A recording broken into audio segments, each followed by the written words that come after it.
नमस्कार, आप देख रहे हैं बिहारी जंक्शन और आपके साथ मैं हूं निशांत वर्मा।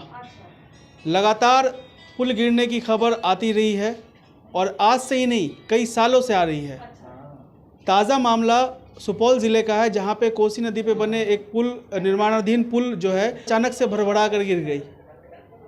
ऐसे में जब पुल गिरा तो एक मज़दूर, जो वहाँ पे भी 10 मज़दूर काम करे थे, उनमें एक मज़दूर की मौके पे मौत हो गई और बाकी 9 मज़दूरों की हालत बहुत गंभीर बताई जा रही है।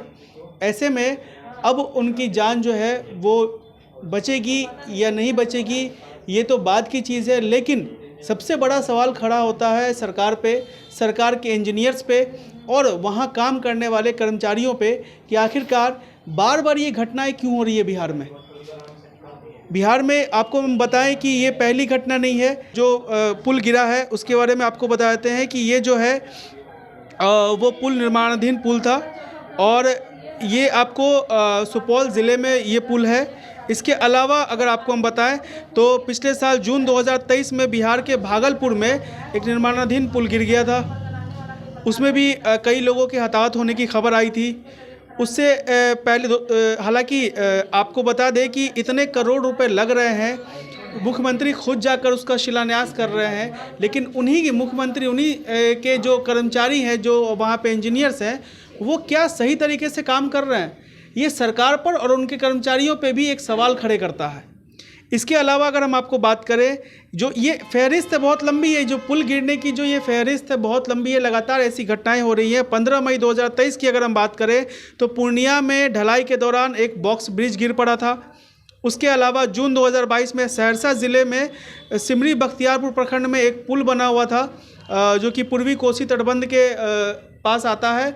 वो भी वैसे ही उसकी गिरने से कई मज़दूरों की उस समय भी हताहत होने की खबर आई थी।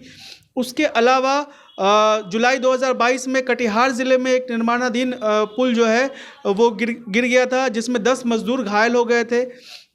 ऐसे ही अगर बात करें तो कई ऐसी जगह हैं पूरे बिहार में जहाँ पे पुल बन तो जाते हैं, लेकिन उस पुल की गारंटी कोई नहीं लेते। जो इंजीनियर बनाते हैं वो भी गारंटी नहीं लेते। और उन मज़दूरों का क्या दोष, उनके परिवारों का क्या दोष।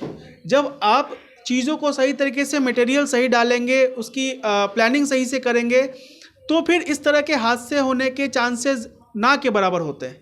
लेकिन जब आप कहीं ना कहीं कोताही बरत रहे हैं कामों में, या तो सरकार के तरफ से पूरी तरह से निगरानी नहीं की जा रही है, या फिर सरकार के जो इंजीनियर्स हैं जिनकी नियुक्ति हुई है वहाँ पे, उनका काम सही से नहीं हो रहा, वो कोताही बरत रहे हैं।